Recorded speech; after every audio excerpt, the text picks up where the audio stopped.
Tulong ako yung dalawang.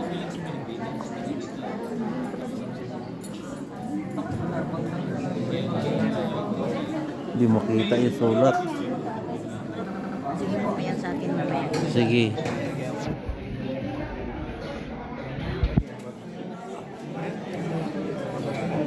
Tensi.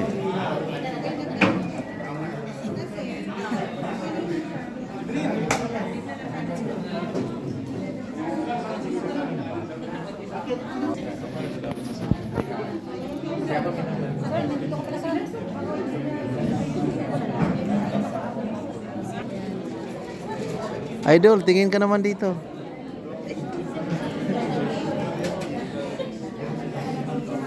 Yung mga idol ko. Idol Gary. Idol Kagari. Idol Tapsuilit. Idol Caramel. Ipakita natin.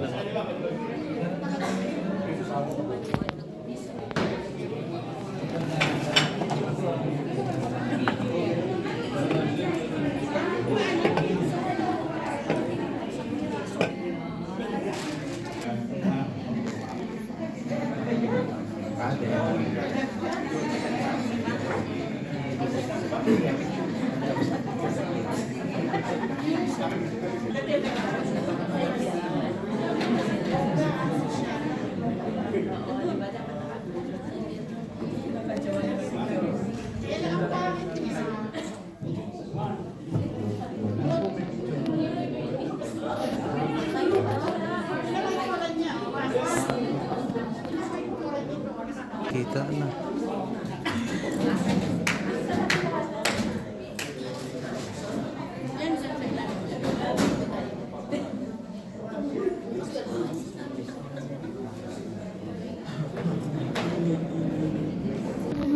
Ha?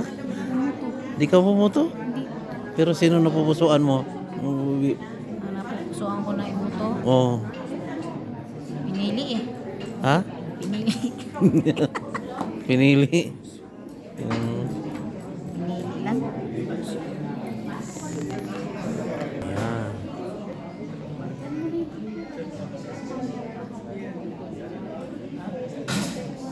Good evening po. Good evening po. Good evening. Kuya, pinig niyo ako dyan, kuya. Dulo. Dinig po, dinig. Ate, pinig niyo ako dyan. Good evening po sa inyo. Magandang gabi po. Magandang gabi. Okay. Kumusta po kayo? Mabuti. Mabuti po. Ayan. Actually, yan po ang dahilan kung bakit nandito kami ngayon. Yan nga po. Kumustahan with the Filipino community sa Tabu. So, maraming salamat po sa pag-attend nyo ngayong gabi. Natutuwa kami kasi full house po kami. Full house kami ngayong gabi. So, alam po namin na marami po kayong gustong itanong. So, nandito kami ngayon para makapagkumustahan, makapagkwentuhan. So, ang magiging senaryo po natin, so, para magaan lang po kung saan yung mga concerns ninyo sa mga officials natin dito sa, no? May ako ipapakilala po namin sa isang mga officials natin sa atin. So, pagulungin na po natin ang ating programa. Okay. As you know naman po, aside from the usual kumustahan po, lagi pong nandito ang kasama po dyan sa consular services po namin kasi nalalapit na po yung senatorial election this May. So, mamaya po, i-explain din po namin sa inyo yung step-by-step enrollment para makaboto po tayo sa first internet voting po sa history ng Philippines. So, nakakatuwa po, diba? Technology na po tayo ngayon. So, kahit yung devices po natin, kahit saan po tayo, makaboto na po tayo. So, aside from that, mamaya po, nandito po kami para mag-provide din ng explanation at saka assistance for assistance to nationals natin, sa mga workers natin. Mamaya po, i-explain ko yan. And then, may kasama din po tayo from SSS para po makakano po ang ating bagong Consul General last February dito sa Jeddah. So please help me welcome our dynamic and dedicated Consul General, Mr. Romel A. Romato, for his welcome remarks.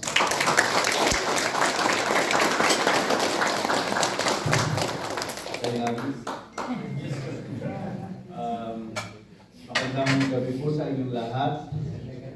Assalamualaikum warahmatullahi ta'ala wabarakatuh. Waalaikumsalam warahmatullahi. Ang daming sumagot. I think bihasa lang po kayo sa Arabic. At siguro matagal na kayo dito sa Tabuk. Sino po yung tumagal dito ng 10 years? 5 years? 5 years. 30 years? 40 years? Dami. Una sa lahat, gusto ko pong magpasalamat sa inyong presensya ngayong gabi, sa inyong pagdalo ngayong gabi sa ating town hall meeting. Bago lang po ako dito sa Jeddah and Riyadh Western Region, pero hindi po ako bago dito sa Saudi Arabia. I have been assigned in Riyadh since 2021 as Consul General. I was appointed and assigned by the Department of Foreign Affairs by our government to serve as your Consul General in Jeddah. It is my honor and pleasure to serve our communities in Riyadh and now here in Jeddah Western Region. So by that time po na makumpleto po ang aking duty, masasabi ko po na I had the privilege of serving all our Filipino nationals and communities across the Kingdom of Saudi Arabia. Alhamdulillah. Gusto ko pong gamitin ang pagkakataon nito para ipakilala ang sarili. Ako po ay, gaya ng sabi ko po, ako po ay nanilihan bilang Consul General sa Riyadh. But before that, I also served as a diplomat in the United Kingdom bilang Vice Consul, and then later on as Consul sa London, Philippine Embassy sa London. I have been serving in the Foreign Service for the last 16 years.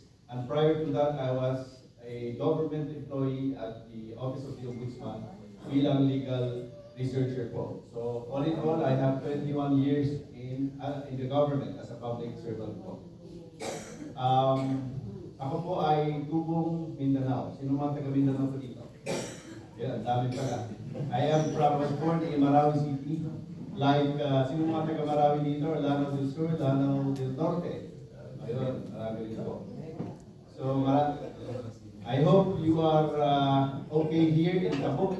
Imagine, no? Sa Tabuk, marami pang nakakarating dito galing Lanao del Sur or Marawi City. So, I have been serving in the government for 21 years. And now I'm here. Kaninang umaga, mayroon po nagtanong sa akin, ang bata niyo po, Olje, di ba kapaniwala ng bata ko daw? Well, mukhang isip bata. Mukhang isip bata. But I can assure you po that I have been consistent in serving our communities. I may look young. Alhamdulillah, mukhang bata. Pero tingin ko naman hindi tayo bata sa ating karanasan sa paglilingkod sa ating mga kapwa Pilipino. Yun po.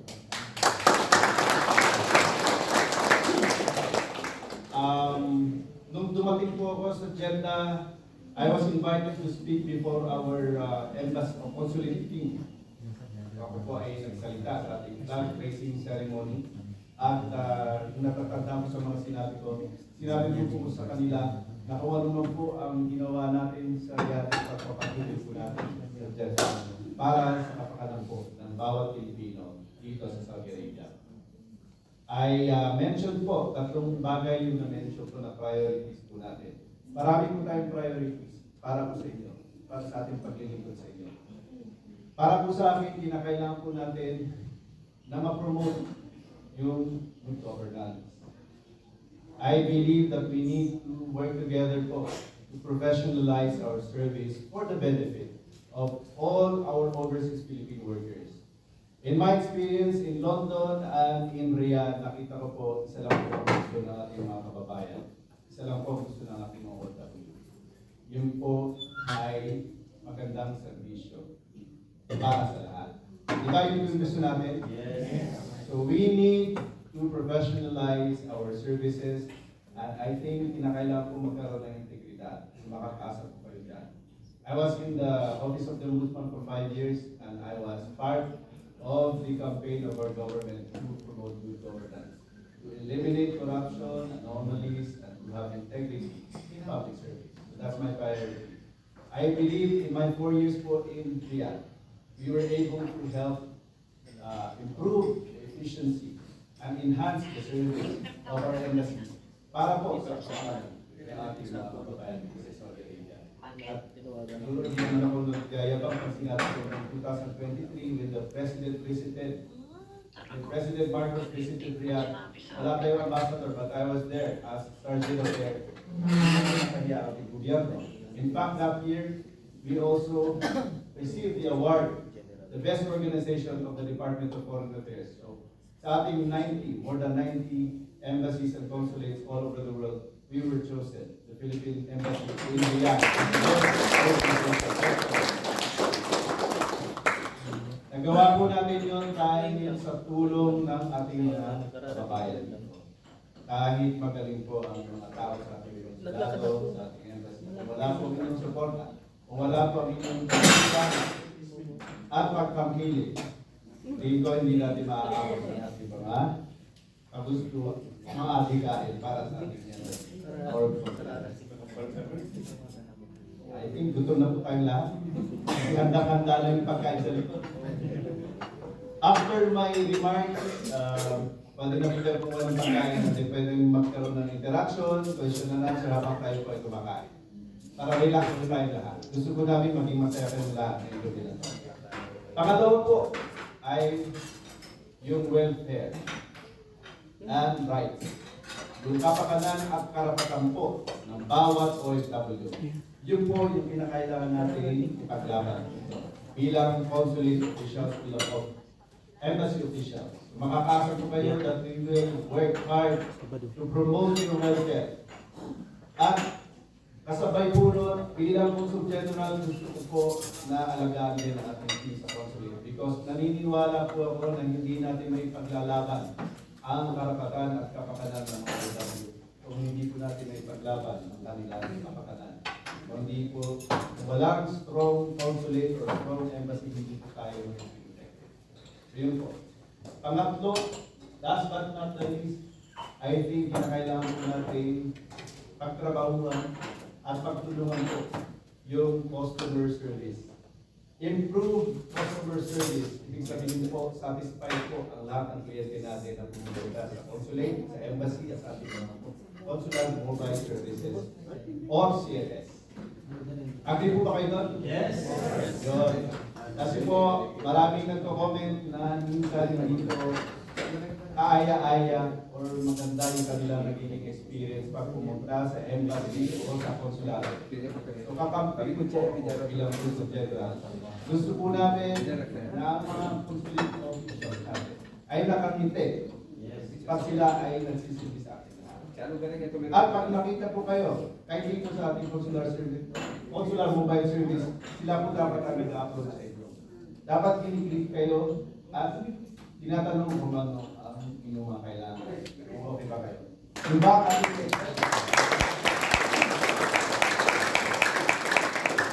So yun po, magtulungan po tayo para mapaganda ang ating servisyo. Kami po ay nandito dahil pinadala tayo ng ating gobyerno, ng ating pamahalaan para mailapit po ang ating servisyo. Maghatid ng ating servisyo sa inyong lahat. Nandiyan po ang ating passport, notarial, yung visa, yung civil registry, nandiyan din po ang Migrant Workers Office. Kanina, kami nakapila po. Mas maraming kliyente ngayon ang NW dun sa verification. Napakalaga po niyan sa ating kabuhayan. Nandiyan din po ang SSS at siyempre, kasama rin natin ang ating overseas voting team. As you are aware, magkakaroon po tayo ng ating midterm elections at bahagi po kayo bilang overseas community. Overseas Filipino community sa pagboto. Sa kauna-unahang pagkakataon, we will have our online voting at napili po ang Saudi Arabia. Ang mga OFWs ng Saudi Arabia na maging part ng historic online voting. So tayo po ay mapalad na pwede na po tayo sumama sa online voting. Ang daming mga speculation po. Maraming pangamba, maraming doubt. Pero nandito po kami para sagutin po kung meron kayong mga katanungan. I believe that we need to have faith in ourselves, in our government to make the system work for all, not only for us or for a few, but for everyone.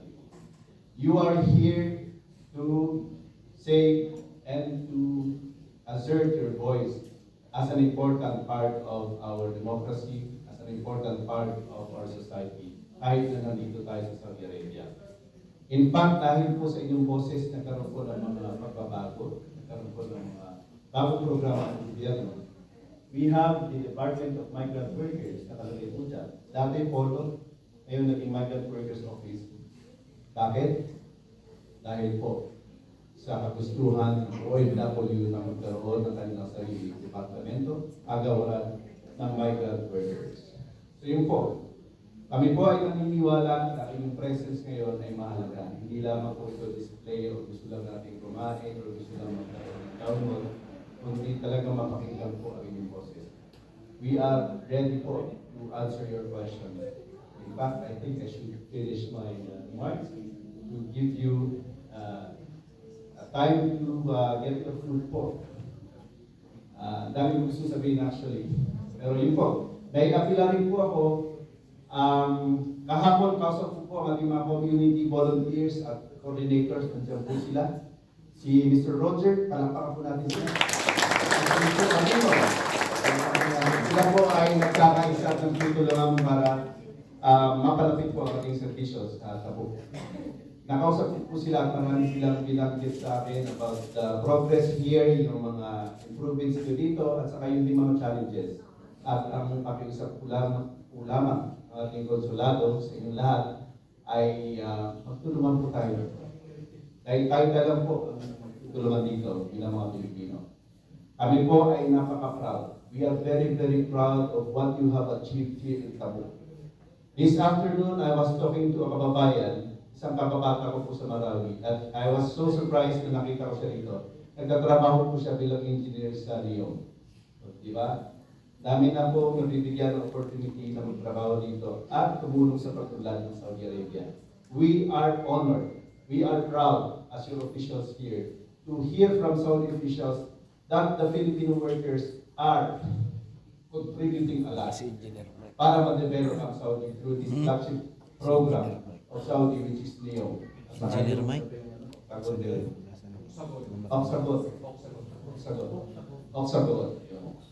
Oxagon. So we will learn more about those programs later. Siguro dun sa mga challenges, gusto po namin i-remind ang ating mga minamahal na kababayan po na alamin po natin ang mga batas na umiiral dito sa Saudi Arabia. Igalang po natin ang batas ng Saudi para makaiwas po sa mga problema na maaari nating ma-encounter po.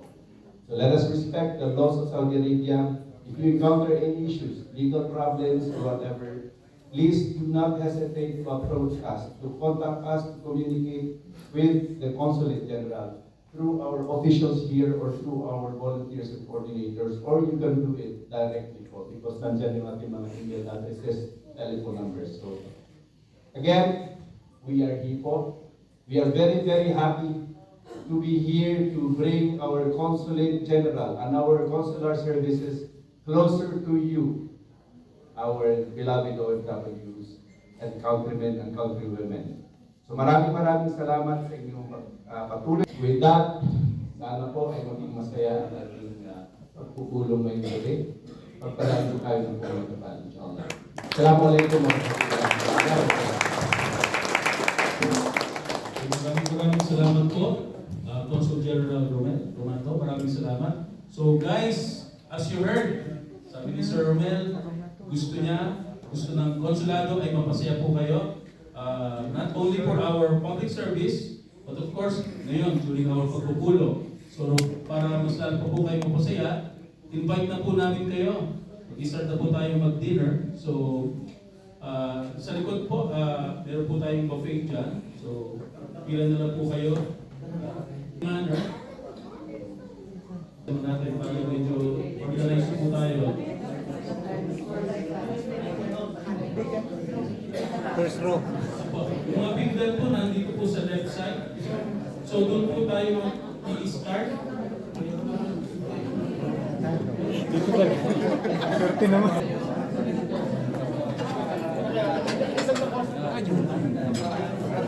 Tapos guys, yung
sa atin yun.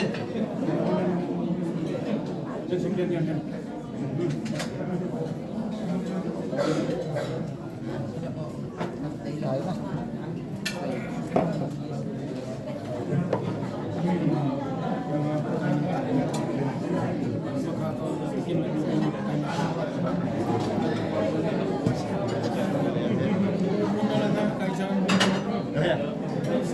Taken lahat yan. Sabi niya, hindi sa race. Hindi itong swerte sa huli.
Dun sa ano Tunay sa'yo.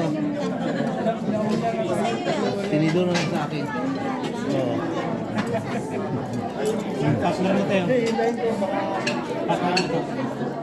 Partner mo para...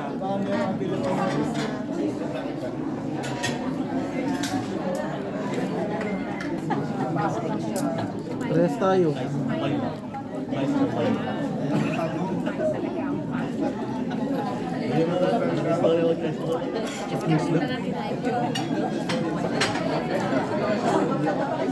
But they did that just like it's so good.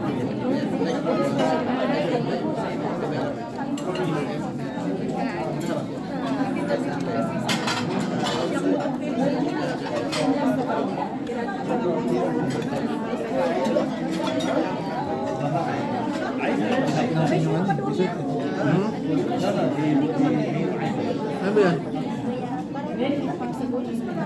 Walang data?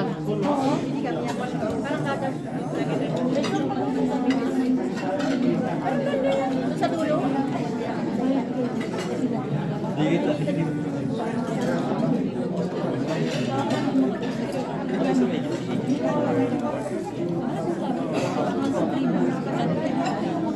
Meron nga napag-end. Ano yung party?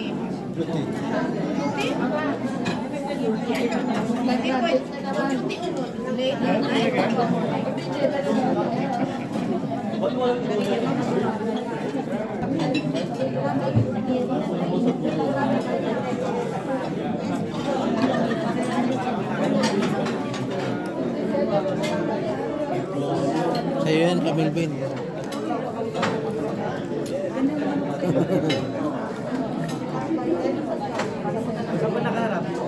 Sa'yo.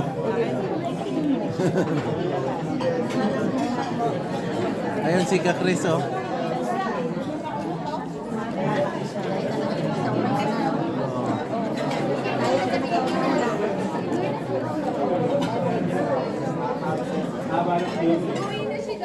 Lods, naka-vlog ako.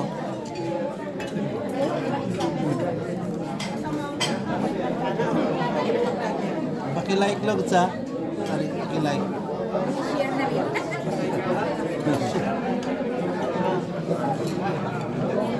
Dahan-dahan na.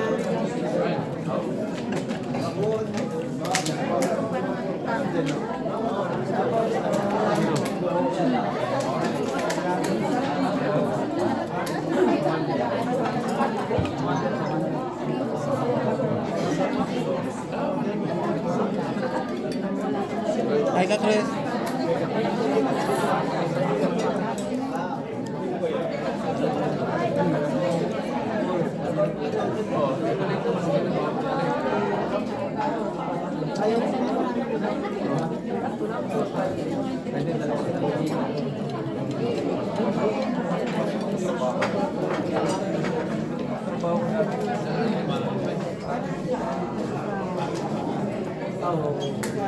Ay, huwag kong kalimutan yun yan. Sana makapasok tong video sa'yo kasi mahaba. Ha?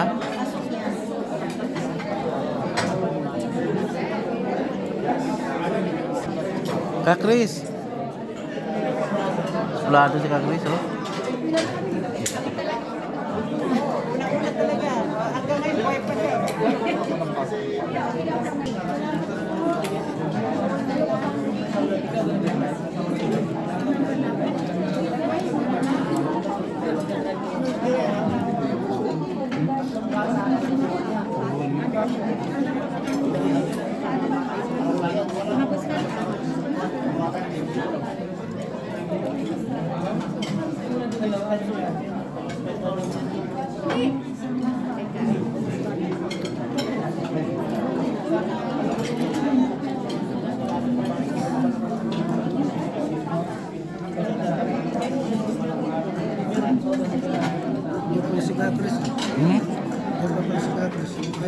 lugar po natin doon.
Matutok yun sa inyo.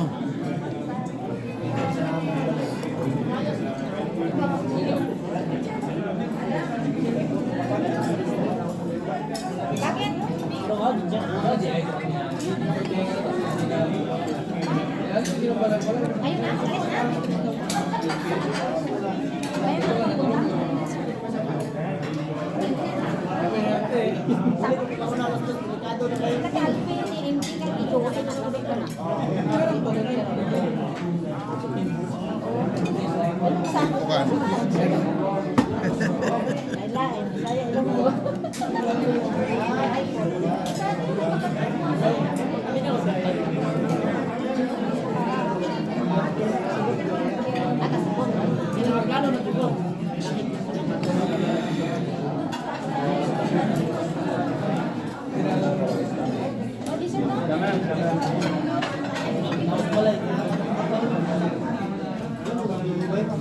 Walang lasa.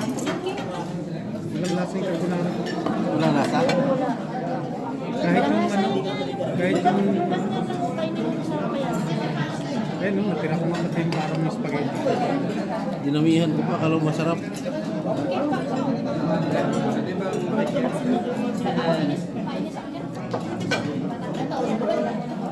Wala na. Walang lasa yan.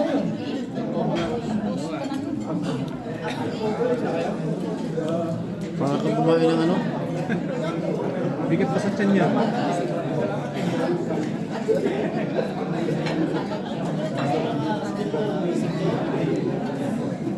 Trabaho niyo po si ano? Katrabaho niyo si Jonathan dati? Dati. Kami sa amin dati si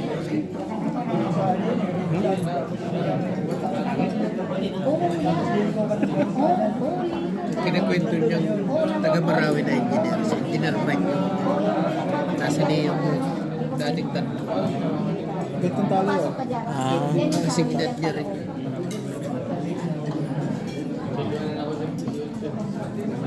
Isa lang din siya. Isa lang din isa. Tsaka tanggal.